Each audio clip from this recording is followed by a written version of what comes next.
Ca și aspect, să spunem, al manifestărilor pentru ceea ce înseamnă tulburarea de comportament alimentar de tip bulimic, ar fi poate potrivit să discutăm despre modul în care aceasta poate să se prezinte, să apară. La vârsta adolescenței, fetele în special care doresc și își fac un model, un pattern, o linie ghid feminină, care nu știu și nu au cunoștințe deosebite despre ceea ce înseamnă, să zicem, un aspect structural al fiecărui organism în parte, sunt foarte sau profund nemulțumite de felul în care arată. Și atunci încearcă ca să își facă singure un anumit regim, o anumită dietă. Dacă pentru început dieta și postul, să zicem că le-ar satisface, pe parcurs, ele nefiind mulțumite de ceea ce se întâmplă cu ele și de felul în care arată, că nu înțeleg de ce nu poate să arate ca modelul X sau nu poate să arate ca și actrița sau prietena sau oricine dintre cunoștințele sau modelele care ei le observă, atunci apar acele frustrări de care vorbeam. De multe ori bulimia nervoasă este însoțită cu tulburări anxiogene, cu stări depresive, cu tulburări obsesiv-compulsive de cele mai multe ori și pot acestea să se ducă și să se accentueze și datorită unor agenți stresori care își fac de lucru în viața noastră cotidiană. Și aici agenții stresori sunt nenumărați. În viața de zi cu zi, deci în social, în familie, la serviciu, în relația intimă, orice poate ca să ne streseze. Atunci vedem dintr-o dată că alegerile care noi le facem sunt de fapt niște alegeri inadecvate care pe termen lung nu fac altceva decât să ne îmbolnăvească și de multe ori cu niște boli organice care tratamentele sunt de durată și chiar sunt și scumpe. Ca și tratament acceptat pentru cei care suferă de o astfel de anomalie de comportament, ar fi interesant să vedem și să înțelegem dacă putem într-adevăr să îi ajutăm cu ceva. Ajutorul care noi îl recomandăm după un diagnostic profesionist făcut de către medicul specialist, de către psihologul clinician sau psihoterapeut, este un tratament considerat mixt. În anumite situații este necesar să se identifice și să se observe din punct de vedere tehnic care sunt, să zicem, care este formula sângelui, care sunt elementele care sunt în deficit sau în exces în organismul nostru și în funcție de acest lucru medicul va putea să prescrie de fapt o medicație corespunzătoare pentru redobândirea, să spunem, calităților normale a unei formule a sângelui corespunzătoare greutății și stării de normalitate în care ne aflăm. Acesta pe un plan. Pe un alt plan, dacă reacția compulsivă este foarte puternică și crizele de mânca compulsiv sunt foarte, foarte dese, adică la anumite persoane pot fi 2, chiar 3 pe zi, ne dăm seama că persoana respectivă nu reușește de fapt ca să își controleze sub nicio formă, să zicem, zona de compulsie și ulterior, dacă vom vorbi despre tipul de purgare, când își va face de fapt eliminarea, să zicem, hranei ingerate, acest lucru va duce la o stare de disconfort total și la niște dureri și la niște afecțiuni care pot să implementeze de fapt o stare de anormalitate. Toate aceste elemente, ele nu fac altceva decât să creeze un tablou clinic destul de periculos în care medicul, nutriționist, poate să solicite ajutorul psihiatrului, medicului psihiatru, dar și a psihologului clinician sau a psihoterapeutului. În astfel de situații, recomandarea este să se lucreze într-o echipă de profesioniști în care fiecare caută ca să rezolve planul afectat pentru bulimic, astfel încât scopul final să fie de fapt o recuperare completă. Din punct de vedere psihoterapeutic, abordarea astfelor de tulburări de comportament alimentar sunt de fapt considerate niște alegeri inadecvate și de fapt niște încercări de compensare a unor stări de inferioritate pe care persoana care le trăiește și le încearcă le are. Cu cât inferioritatea este mai mare și dorința de a ieși din inferioritate, dar înspre un pol opus, adică să facă o trecere foarte puternică și rapidă înspre superioritate, atunci compulsia va fi mai puternică și reacția de degrevare și de purgare va fi mai mare. Sau, dacă nu, dacă este non-purgație, atunci pur și simplu postul sau exercițiile vor fi și mai puternice. Dar atât postul cât și exercițiile care se fac duc la un moment dat la afectarea și chiar la distrugerea organismului uman, tocmai pentru faptul că nu este o soluție ca să procedăm în acest fel. Foarte mulți care intră într-un tratament de ACJ arată că s-au abținut 6 luni, un an de zile și gata, este ok. Din păcate, vă putem spune că nu este chiar așa în ordine, pentru simplu fapt că am întâlnit de multe ori recăderi după un an și chiar un an și jumătate. De ce? Pentru că, de fapt, s-a încercat pur și simplu decât o compensare minimală și controlul la care a fost supus persoana respectivă de către familie, de către cunoscuți, de către terapeuți, a fost un control foarte strict. Atâta timp cât controlul foarte strict a existat, posibilitatea de recădere a fost mai mică. Dar în momentul în care controlul s-a diminuat, incapacitatea de a identifica ceea ce face omul la el acasă sau în timpul lui liber este din ce în ce mai mică și atunci recăderea a fost posibilă. De asemenea, recăderea a fost posibilă și datorită faptului că rezolvarea problemelor de tip bulimic nu este stricto sensu doar o rezolvare medicamentoasă de tip cauză-efect. Nu. Pentru că în momentul în care pacientul nu va mai lua pastilele care nu fac altceva decât să inhibe anumiți centri nervoși, chiar acei centri nervoși pentru foame și aceștia, da, ok, pot fi inhibați, dar problema este alta. Ce anume îi determină pe acești oameni ca să procedeze la un astfel de comportament inadecvat? Comportamentul inadecvat, după câte am văzut, este atât mâncatul compulsiv, dorința aceea de a mânca și de a nu se opri, cât și ulterior dorința de a elimina sau de a găsi o formă prin care să nu se mai alimenteze. Pe noi ne interesează să identificăm scopurile greșite ale acestor persoane.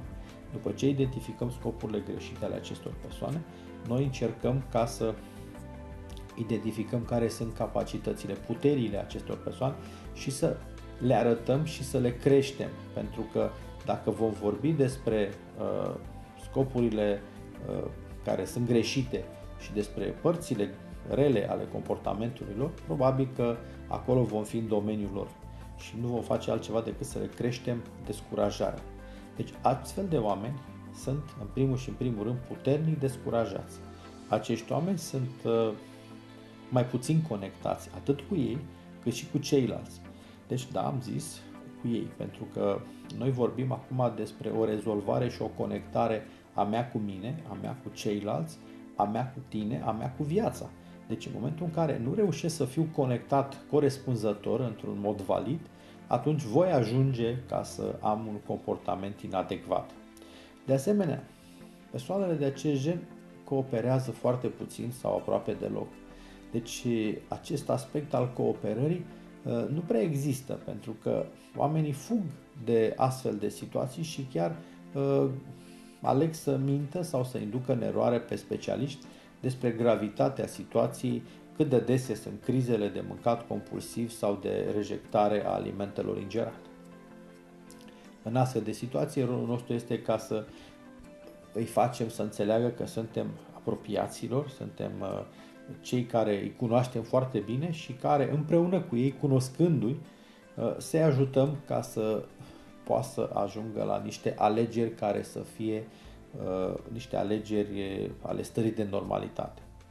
Pentru a ajunge în astfel de situație este nevoie de timp, pentru că nu se poate face nimic peste noapte. Deci un tratament de tip medicamentos fără un tratament psihoterapeutic, din păcate putem spune că efectele nu pot fi decât recădere.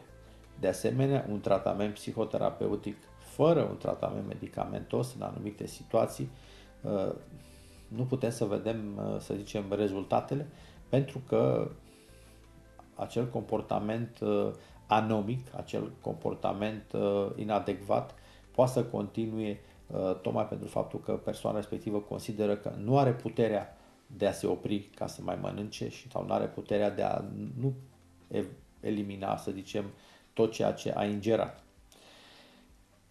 Când vorbim despre bulimie, este necesar să ne dăm seama că la astfel de situații neplăcute sunt supuși, din păcate, din ce în ce mai mulți tineri copii, adolescenți, femei, bărbați, poate și persoane mai în vârstă.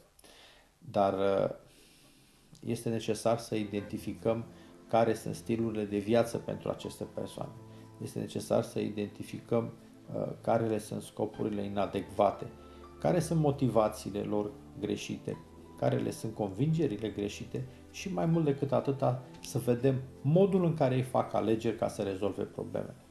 Ca și jargon al organelor, un bulimic va considera: am înghițit prea multe, vreau să dau afară, vreau să elimin, m-am săturat de ce se întâmplă în jurul meu. Deci se vede foarte clar că nu este împăcat cu sine, nu este împăcat cu ceilalți, nu este împăcat cu lumea. Deci, în momentul când avem astfel de interpretări, astfel de rezolvări, este evident că avem posibilitatea, capacitatea să găsim soluții împreună care să-l satisfacă și să le pună în aplicare. Pentru că degeaba găsim soluții dacă acele soluții nu vor fi niciodată puse în aplicare. Soluțiile nu sunt numai niște soluții teoretice, soluțiile nu sunt numai niște soluții medicamentoase în care iei tableta și s-a rezolvat. Nu există așa ceva. Tulburarea bulimică, ca și tulburarea anorexică, sunt niște tulburări de comportament alimentar care sunt foarte grave dacă nu sunt tratate corespunzător de către specialist. Pentru că este clar că este necesar un control medical prin care se facă niște analize în laboratoare specializate și în funcție de acest aspect este necesar să luăm măsurile care se impun, tocmai pentru a nu dezvolta anumite anemii, spasmofilii și alte probleme care duc la o micșorare a sistemului imunitar, o scădere a sistemului imunitar, o prevalență crescută în ceea ce înseamnă îmbolnăviri, nu numai de sezon, dar și alte tipuri de îmbolnăviri. Pur și simplu viața pacientului, viața omului este pusă în pericol. Scopul nostru este să înțelegem, să intervenim, să ascultăm, să diagnosticăm, dar împreună cu pacientul sau cu clientul nostru să facem o echipă și să-l învățăm care sunt pașii corespunzători pentru a ieși din această văgăună. Da, am zis bine, văgăună, pentru că este un loc fără lumină. Este un loc care pur și simplu nu face altceva decât să reducă stima de sine și să accentueze alte potențiale tulburări mentale sau efectiv să distrugă ceea ce a mai rămas de distrus în personalitatea, dar și în fiziologicul unui om. Ca și abordări, putem spune că sunt abordări cognitiv-comportamentaliste care pot să ne ajute să înțelegem și să interpretăm ce am putea să facem în loc să ne alimentăm atunci când simțim acel impuls de a introduce hrana în noi. Un alt aspect este cunoașterea foarte bună, foarte importantă a alimentelor care noi le ingerăm și care este, să zicem, scopul lor și ce se întâmplă atunci când ele ajung în organismul nostru în cantități foarte mari. Și de asemenea, foarte important este și momentul în care să explicăm ce se întâmplă când evacuăm, când rejectăm, când regurgităm alimentele care tocmai le-am consumat. Deci ne dăm seama că există o iritare completă a întregului sistem al vieții de referință. Deci stilul de viață este un stil de viață afectat pentru orice bulimic. Și atunci consider că în afară de abordările cognitivist-comportamentaliste sunt și abordările holistice ale întregului, în care observăm de fiecare dată un sistem, omul ca un sistem deschis, nu numai cauză-efect. Și atunci abordarea noastră va fi să înțelegem, să interpretăm, să acceptăm și să găsim soluțiile în cunoștință de cauză, în funcție de motivațiile, de convingerile, de tipul de alegeri și mai mult decât atâta, ca și rezolvări de probleme. În momentul în care terapeutul va identifica scopul fictiv care omul din fața lui îl are, va reuși să transmită pacientului și nu numai, și poate și celor de lângă el, care sunt pașii care ar putea ca să-și aleagă pentru rezolvarea de probleme. În momentul în care pacientul alege care este drumul pe care merge, în deplină cunoștință de cauză, atunci noi vom încerca să înțelegem că avem posibilități prin care trecerea dintr-o stare de inferioritate prin compensare și supracompensare și ajungerea în superioritate să fie nu eliminate, ci pur și simplu găsite soluțiile nu numai de compromis, dar soluțiile care să mulțumească pe toată lumea. Ca și aspect de ordin medical, în general, diagnosticele și bolnavii care au aceste diagnostice duc la o serioasă analiză și o atenție specifică din partea specialiștilor. Repet, dacă reușim să lucrăm într-o echipă, consider că rezultatele pentru astfel de situații, astfel de cazuri pot să fie spectaculoase. Să nu ne așteptăm că acest lucru se produce peste noapte. Nu se va produce peste noapte. Se produce în timp. Pentru că avem nevoie ca să schimbăm stiluri de gândire, stiluri de viață. Avem de schimbat pur și simplu aspectele cu care probabil noi ne-am obișnuit foarte mult timp. Dar este necesar să identificăm că prin alegerile conștiente care noi le avem și asumarea consecințelor logice ale faptelor noastre, noi suntem de fapt singurii plăzmuitori ai vieții noastre.